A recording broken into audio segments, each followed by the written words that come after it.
भगवान को पाने का सबसे श्रेष्ठ मार्ग क्या है? यज्ञ, ध्यान या भक्ति?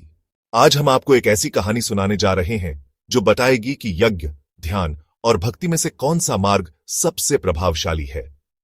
क्या इनमें से कोई एक तरीका सबसे श्रेष्ठ है? एक दिन 3 लोग जंगल में एक संत के पास आते हैं। सभी अलग अलग साधना का मार्ग चुनना चाहते हैं।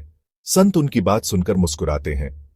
पहला व्यक्ति, मैं यज्ञ करूंगा क्योंकि यह शास्त्रों में सबसे श्रेष्ठ बताया गया है। यज्ञ से संसार शुद्ध होता है। दूसरा व्यक्ति, मैं ध्यान करूंगा क्योंकि ध्यान से आत्मा और मन शांत होता है और मोक्ष प्राप्त किया जा सकता है। तीसरा व्यक्ति, मैं सिर्फ भक्ति करूंगा क्योंकि भगवान को प्रेम से ही पाया जा सकता है। क्या भगवान सच में किसी एक को चुनेंगे? तीनों ने अपना मार्ग चुना।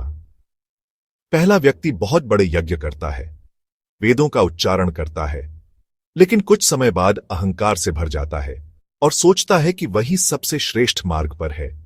दूसरा व्यक्ति गहरे ध्यान में डूबा रहता है, दुनिया से कट जाता है और सोचता है कि केवल ध्यान ही सबसे सही तरीका है। तीसरा व्यक्ति पूरे प्रेम और समर्पण के साथ भगवान की भक्ति करता है, लेकिन साधारण जीवन जीता है, हर किसी के प्रति प्रेम रखता है। लेकिन अब प्रश्न यह था कि क्या भगवान को इनमें से कोई एक मार्ग पसंद आया? एक दिन तीनों व्यक्ति एक ही स्थान पर मिलते हैं और बहस करने लगते हैं कि कौन सा मार्ग सबसे अच्छा है। तभी एक दिव्य प्रकाश प्रकट होता है। भगवान स्वयं प्रकट होते हैं। सभी हैरान होकर उनके चरणों में गिर जाते हैं। भगवान मुस्कुराते हुए, तुम तीनों ने अपने अपने मार्ग अपनाए, लेकिन तुम में से केवल एक ने सही राह पकड़ी।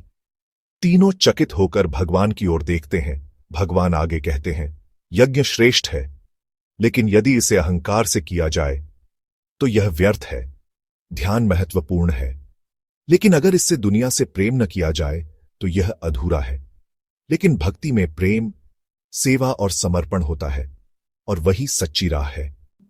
तीसरा व्यक्ति भगवान के चरणों में गिरता है, जबकि बाकी दोनों अपनी भूल समझ जाते हैं और प्रेम से भगवान की आराधना करने लगते हैं।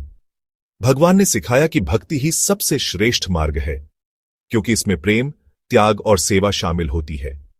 यज्ञ और ध्यान तभी फल देते हैं जब उनमें प्रेम और निस्वार्थता हो। अगर आपको यह कहानी अच्छी लगी तो वीडियो को लाइक करें, शेयर करें और हमारे चैनल को सब्सक्राइब जरूर करें।